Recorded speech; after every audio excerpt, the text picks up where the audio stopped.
The spaceship hummed gently as the couple stood nervously before the grand crystalline doors of the palace.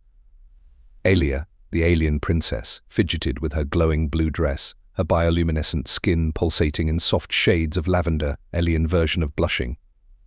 Beside her, Dan, the rugged Earthling with messy hair and a roguish grin, was doing his best not to look like he had just crash-landed into a royal affair. "You're sure your parents won't?" "I don't know, disintegrate me or something," Dan asked, a teasing glint in his eye. Ailia rolled her eyes, though her tendrils twitched with nervous energy.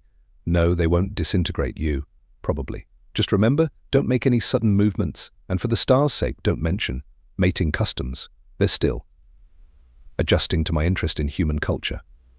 Her voice faltered, her glow dimming slightly. Dan smirked, stepping closer. "Oh, you mean how we savage humans prefer to connect? Face to face, skin to skin, no telepathic barriers? You know, old-fashioned intimacy." His tone was dripping with playfulness, but Ailia's glow shifted to a fiery magenta, a mix of embarrassment and something else entirely. "Dan," she hissed, her voice a sharp whisper. "This is serious. They still think humans are barbaric creatures who communicate by grunting," and she trailed off, unable to even finish the thought. Dan chuckled, his deep laugh echoing in the cavernous hall. Before Ailia could retort, the doors slid open with a soft chime, revealing the imposing figures of her parents. The king and queen of Zirathia were regal and terrifying, their translucent, towering forms shimmering like molten glass. Their voices resonated directly in the mind, bypassing the ears, a feature Dan found both fascinating and unsettling. "My daughter," the queen began, her tone cool but curious, "you've returned from your earthly excursion, and you've brought a guest." Her glowing eyes scanned Dan, lingering on his rugged jawline, and the way his plain shirt clung to his muscular frame. A human male, no less. How quaint. Dan decided to speak before the silence became unbearable. "Pleasure to meet you, your majesties," he said, bowing slightly. "I'm Dan." Ailia's partner, the word, hung in the air like a meteor about to crash. The king's form flickered, his bioluminescent aura intensifying. "Partner? Explain, Earthling. How does one such as you become a partner to our daughter?" The emphasis on partner was not lost on anyone. Dan shot Ailia a look, and she gave him a subtle nod. "Well," he began, scratching the back of his neck, "Ailia and I met during her research trip to Earth. She was studying human relationships, and we connected." He let the word hang, his tone dripping with implications that were just naughty enough to make Ailia's glow turn a deep crimson.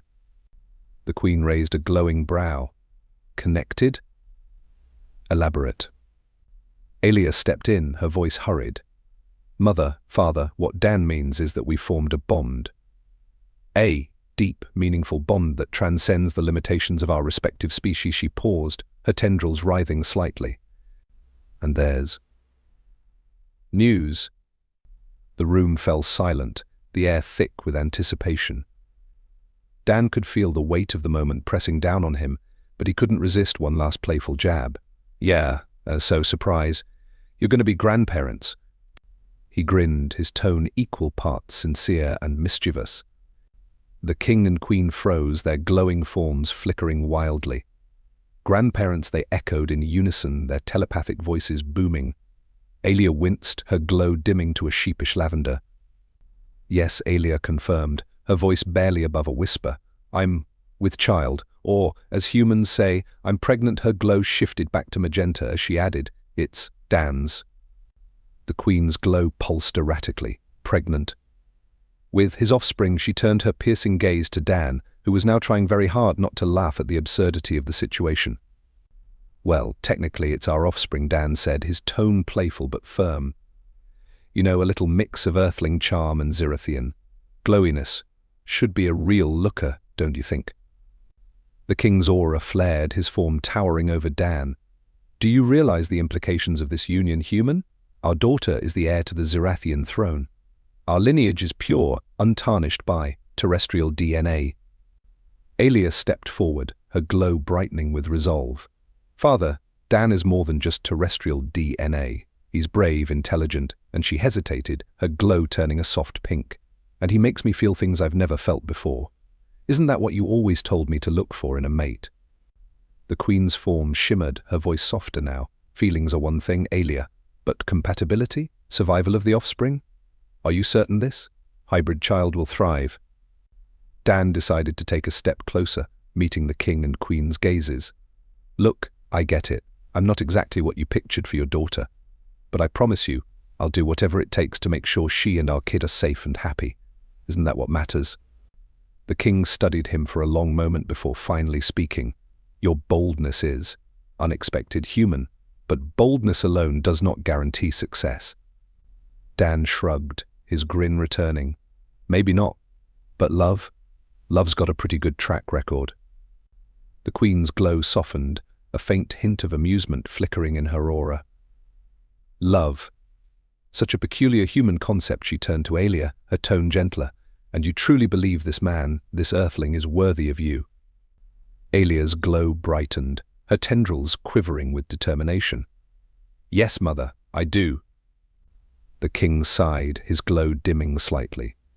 Very well, but understand this, human, if you bring harm to our daughter or this hybrid child, no corner of the galaxy will hide you from our wrath. Dan nodded solemnly. Understood, Your Majesty. But I don't think you'll have to worry about that. I'm in this for the long haul. The queen studied him for another moment before giving a slight nod. Then, welcome to the family. Dan. Ailia let out a breath she didn't realize she'd been holding, her glow softening to a warm lavender. Dan squeezed her hand, his grin widening. Told you they'd come around. As the king and queen turned to discuss the implications of this new development, Dan leaned in close to Ailia, his voice a low whisper. So, how do you think they'll react when they find out about our savage human mating rituals? Ailia's glow flared a bright crimson, and she elbowed him lightly. Dan. Not another word. But despite her scolding tone, a small smile tugged at the corners of her lips. Maybe, just maybe, this savage Earthling was exactly what her family and her heart needed. Ailia and Dan stood side by side, their hands clasped tightly as the discussion continued. The regal king and queen of Zirathia spoke in an intricate dance of glowing auras, their telepathic voices intertwining in a whirlwind of thoughts and considerations. Despite their imposing presence, Dan couldn't help but feel a strange sense of accomplishment. They had survived the first hurdle, the meeting with the royals, and he was even starting to think that maybe, just maybe, they weren't completely hostile to him. Dan glanced at Ailia, her glowing lavender skin now flickering gently as she listened intently. The tendrils on her head twitched nervously, betraying the calm facade she was trying to maintain. He could tell she was still anxious, but her eyes sparkled with determination, a quiet defiance in the face of her parents' scrutiny. Hey, he whispered, leaning in just enough for only her to hear. You know, you might be right. Maybe I am the one who's going to bring the family together. Ailia gave him a small, knowing smile. Don't get cocky, human, she muttered, though her voice held a warmth that made Dan's heart swell. We've still got a lot to prove. Dan chuckled softly. If they knew half of what I'm capable of, they'd probably be more impressed. Ailia shot him a sidelong glance. You're unbelievable. He winked at her, his grin widening. You wouldn't have it any other way. As the royal conversation grew more intense, Dan noticed the queen's aura shifting. The subtle hues of concern in her light were beginning to soften, her interest now fully focused on their union. She seemed intrigued, if not a little bemused. The king, on the other hand, remained stoic. His towering form flickered like a massive flame, but there was an underlying wariness in his eyes as he turned toward Dan. You understand the responsibilities you're taking on, Earthling. Our culture does not take partnerships lightly. We are not like your primitive societies. There is much at stake. Dan nodded, trying to keep his expression serious, but the mischievous glint in his eyes remained. I get it. I'm not exactly your ideal son-in-law. But what's the worst that could happen, right? I mean, it's not like I can do much more damage than Ailia already has. The queen's eyes narrowed at his words, but Dan's casual manner seemed to disarm her, if only slightly. Ailia shot him a warning look, her glow pulsing like a soft sunset. Please, Dan, let's not provoke them anymore. But Dan wasn't quite finished. I mean, let's be real here, he continued, his voice lowering just enough for Ailia to hear. Who else would have the patience to deal with a princess who can barely understand Earth's customs, let alone, well, our customs? Ailia's tendrils flared in slight annoyance, though she tried not to laugh. The queen's glowing eyes flickered toward Ailia, and her voice dropped to a more personal tone, one that only the royal family shared. Ailia, my dear, the queen began, your choice is unexpected, but we will not stand in the way of your happiness. It is clear that the bond you share with this human is something deeper than simple curiosity. Dan's smirk deepened, his confidence building with each word. Exactly. It's more than curiosity, it's about connection. And I'd like to think that no matter how different we are, we're still capable of understanding each other. The king took a moment before responding, his voice now cool and measured. Do not mistake your boldness for wisdom, Earthling. There are many things in our world that you cannot possibly understand. His bioluminescent glow flashed with sudden intensity. However, perhaps, there is something to your persistence. Ailia looked at Dan, her expression softening just a touch. It was clear to her that he wasn't just the rogue human with messy hair and a roguish grin.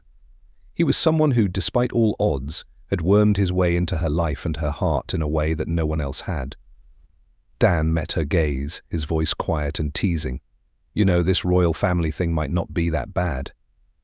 I mean, a little respect, and I'm sure we could turn the throne room into a nice little vacation spot. Ailia rolled her eyes, but she couldn't help but smile at the playful warmth in his voice. You're impossible. Impossible? Or just unpredictable? Dan winked. Besides, what better way to prove our love than to show them how adaptable we Earthlings are? The king and queen exchanged a silent glance, their forms flickering as they processed the Earthling's bold remarks. There was no question that Dan wasn't the typical suitor for a Zirathian princess, but there was something in his eyes, something real, that made the king pause. The queen's voice broke through the silence. Very well, human, we will accept your presence here for now. But understand, your place in this royal family is not yet secured. The future of our species, the future of the throne, is far more fragile than you can imagine.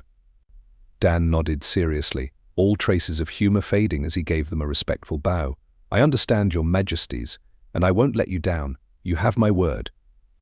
Ailia looked at him, her heart swelling with pride, even if she couldn't fully understand the complexities of the human spirit. Thank you, Dan.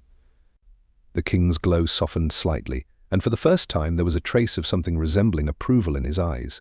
We shall see. You have the potential to prove yourself. And you, the queen added with a slight tilt of her head, are not as insufferable as I first thought. Dan's grin returned, his confidence reborn. Now that's the best compliment I've gotten all day. Ailia couldn't help but let out a quiet laugh, her glow brightening once again as the tension in the room slowly began to ease. For the first time she felt that her two worlds, the human world and the world of Zirathia, were not as distant as they once seemed. And as for Dan, well, he was exactly who she needed.